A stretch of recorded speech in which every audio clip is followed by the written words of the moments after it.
Hi guys, कैसे हो। इस वीडियो में मैं एक्सप्लेन करूंगा सर्वर क्या होता है, होस्टिंग क्या होता है। जब आप किसी भी वेबसाइट के लिए होस्टिंग को परचेज करने जाते हो तो वहां पे आपको देखने को मिलेगा कि ये लिनक्स होस्टिंग क्या होती है, विंडोज होस्टिंग क्या होती है। प्लस में आपको ये देखने को मिलेगा कि जो होस्टिंग होती है उसमें शेयर्ड होस्टिंग क्या होती है, वीपीएस होस्टिंग क्या होती है, डेडिकेटेड होस्टिंग क्या होती है, क्लाउड होस्टिंग क्या होती है।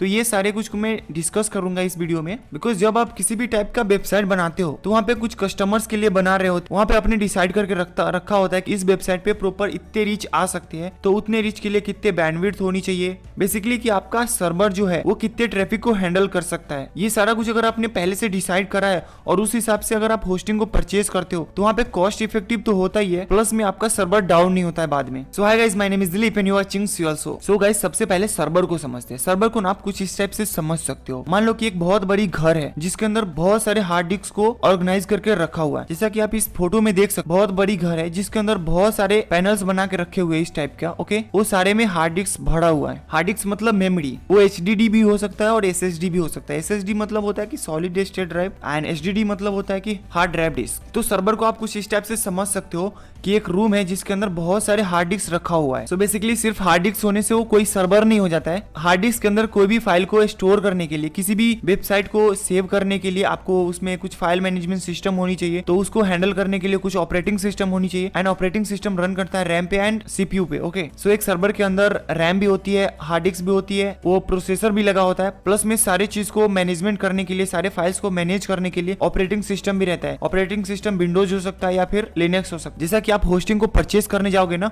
तो यहाँ पे आपको देखने को मिलेगा कि लिनक्स होस्टिंग लेना है कि विंडोज होस्टिंग लेना है। ये वही है कि कोई सर्वर है जिसके ऊपर एक लिनक्स ऑपरेटिंग सिस्टम काम कर रही है और किसी पे विंडोज ऑपरेटिंग सिस्टम काम कर रही है। सो लिनक्स ऑपरेटिंग सिस्टम फ्री होता है एंड विंडोज कॉस्टली आता है। तो जैसे आप होस्टिंग को परचेज करने जाओगे तो लिनक्स होस्टिंग थोड़ा कम दाम में आता है एंड विंडोज होस्टिंग थोड़ा सा ज्यादा दाम में आता है, बिकॉज विंडोज होस्टिंग कॉस्टली आता है, आपको पता है, and Linux hosting Linux operating system free में आता है। सो आई होप गाइस आपको सर्वर समझ में आ गया होगा। जैसा कि आप इस इमेज में देख सकते हो, ये गूगल का सर्वर है और ये कुछ इसी टाइप से है। इसके अंदर बहुत सारे हार्ड डिस्क है, जो भी ऑपरेटिंग सिस्टम है वो इंस्टॉल है इस पे, और जितने भी यूट्यूब वीडियोस आप अपलोड करते हो या फिर जितने भी दिन में अपलोड होते हैं वो सारा इसमें जाकर सेव होता है और हम यहीं से अपने मोबाइल में, अपने लैपटॉप में एक्सेस कर रहे हो अलग अलग आईपीएस के थ्रू। ओके, तो नेक्स्ट है कि होस्टिंग क्या होती है। आपने बहुत बारी सुना होगा कि आपने वेबसाइट को क्रिएट कर लिया तो वेबसाइट को होस्ट कहाँ पे कर रहे होते हो, तो होस्ट करने के लिए होस्टिंग क्या होता है। ओके, तो होस्टिंग को आप कुछ इस टाइप से समझ सकते हो कि लेट्स से कि ये एक सर्वर है। ओके, और सर्वर में आपको पता है कि हार्ड डिस्क, बहुत सारे हार्ड डिस्क रहती है जो कि कुछ यहाँ पे इस टाइप से दिखती है। इस बहुत सारे हार्ड डिस्क में आप पूरे सर्वर को तो परचेस नहीं कर सकते हो ना, किसी वेबसाइट को होस्ट करने के लिए, किसी वेबसाइट को स्टोर करने के लिए। किसी भी सर्वर में आप एक हार्ड ड्राइव को परचेज करते हो जिसके अंदर आप अपने वेबसाइट को, वेबसाइट के जितने भी फाइल्स है वो सारे को अपलोड कर देते हो, और जैसे ही आप एक बार अपलोड कर देते हो वहां से सारे यूजर्स आपके वेबसाइट को एक्सेस कर सकते आपके डोमेन नेम के थ्रू। ओके, सिंपल सा वो जाएंगे और गूगल में आपके डोमेन नेम को टाइप करके आपके वेबसाइट को एक्सेस कर सकते हैं।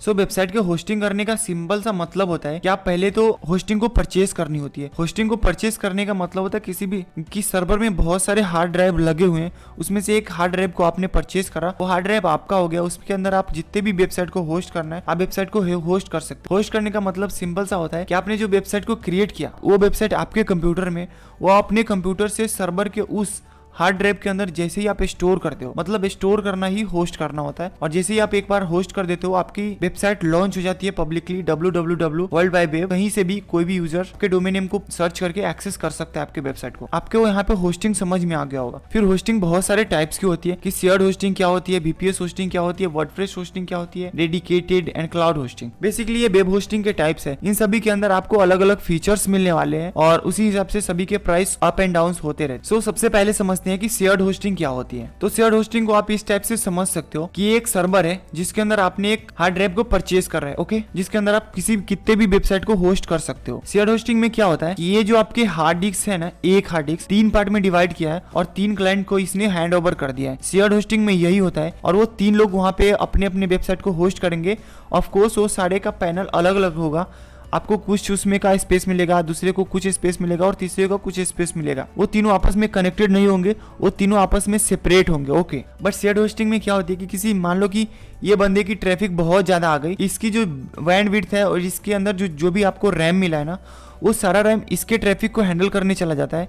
इसके बीच में अगर आपका ट्रैफिक जनरेट होती है ना, तो आपका सर्वर यहाँ पे डाउन हो जाता है। ओके, तो शेयर्ड होस्टिंग में बार बार प्रॉब्लम आती है कि भैया सर्वर डाउन हो गया। ओके, नेक्स्ट है VPS होस्टिंग। सो VPS होस्टिंग क्या होती है? VPS hosting same shared hosting की तरह ही होती है, बट VPS होस्टिंग में क्या होता है कि मान लो कि ये हार्ड डिस्क है जिसको इन्होंने 3 पार्ट में डिवाइड करके 3 बंदों को दे दिया। ओके, तो शेयर्ड होस्टिंग में क्या हो रहा था, किसी एक बंदा के ऊपर बहुत ज्यादा ट्रैफिक आया तो वो तीनों का रैम यूज करने लग जाता था, बाकी दोनों के लिए कुछ बचता ही नहीं था, मतलब कि दोनों को सर्वर डाउन हो जाता। बट VPS होस्टिंग में क्या होता है कि आपको ये वर्चुअली प्राइवेट कर देता है। प्राइवेट मतलब कि अगर 6 GB का रैम यहाँ पे लगा हुआ है तो 2 GB इसको मिलेगा, 2 GB इसको मिलेगा एंड 2 GB इसको मिलेगा। अगर इसको ज्यादा ट्रैफिक भी आ रहा है ना, तो भी ये सिर्फ 2 GB रैम का यूज कर सकता है, बाकी लोगों का यहाँ पे कोई भी डिस्टर्बेंस नहीं होने वाली है। तो ये शेयर्ड होस्टिंग अगर आप ले रहे हो तो शेयर्ड होस्टिंग में VPS होस्टिंग लेने का ट्राई करो, बिकॉज यहाँ पे आपको अगर जो भी मिलता है ना वो पूरा सर्वर आपका होता है, ये कोई शेयर्ड नहीं होता है। Okay, so I hope guys कि आपको VPS होस्टिंग समझ में आ गया होगा। ओके, तो नेक्स्ट है वर्डप्रेस होस्टिंग। वर्डप्रेस होस्टिंग क्या है? वर्डप्रेस होस्टिंग में भी आपको सर्वर को प्रोवाइड किया जाएगा, यहाँ पर भी हार्ड डिस्क सभी को प्रोवाइड किया जाएगा। बट वर्डप्रेस होस्टिंग में क्या होता है, वर्डप्रेस की तरफ से आपको बहुत सारे सर्विसेज दिए जाएंगे, जैसे कि वो सिंगल क्लिक में आप वर्डप्रेस को इंस्टॉल कर सकते हो, यहाँ पे आपको ज्यादा सिक्योरिटी दिया जाता है। सो वर्डप्रेस होस्टिंग भी बाकी होस्टिंग की तरह ही होता है, यहाँ पे आपको कुछ एक्स्ट्रा फीचर्स देखने को मिल जाते हैं, एक्स्ट्रा सर्विसेज मिल जाता है और कुछ भी नहीं। ओके, उसके बाद आता है कि डेडिकेटेड सर्वर क्या होता है। सो ये थोड़ा सा इंपॉर्टेंट पॉइंट है। डेडिकेटेड सर्वर में क्या होता है, सब कुछ आपको डिसाइड करना होता है कि आपको कितने GB की स्पेस चाहिए, कितने GB की रैम चाहिए, कौन सा प्रोसेसर चाहिए, कौन सा ऑपरेटिंग सिस्टम चाहिए, ये आप डिसाइड करते हो और फिर जाके वो कॉस्ट को बताता है कि भैया हाँ, आपने जो ये सर्वर बनाया खुद के लिए डेडिकेटेड, वो इसका कॉस्ट इतना आया। डेडिकेटेड सर्वर में क्या होता है कि आप पूरे के पूरे सर्वर को परचेस कर सकते हो और फिर उसमें से अलग अलग पार्ट्स बना के आप उस सर्वर को अलग अलग बेच भी सकते। एंड लास्ट में आता है कि क्लाउड होस्टिंग क्या होता है। सो क्लाउड होस्टिंग भी बाकी होस्टिंग की तरह ही होता है, बाकी सर्वर की तरह ही होता है, बट बाकी सर्वर में क्या था कि HDD लगा था, मतलब हार्ड डिस्क लगा था, यहाँ पे SSD लगा होता है जो कि 10 गुना फास्ट होता है एज कम्पेयर टू बाकी मेमोरी। ओके, क्लाउड होस्टिंग में आपको ये एडवांटेज मिलता है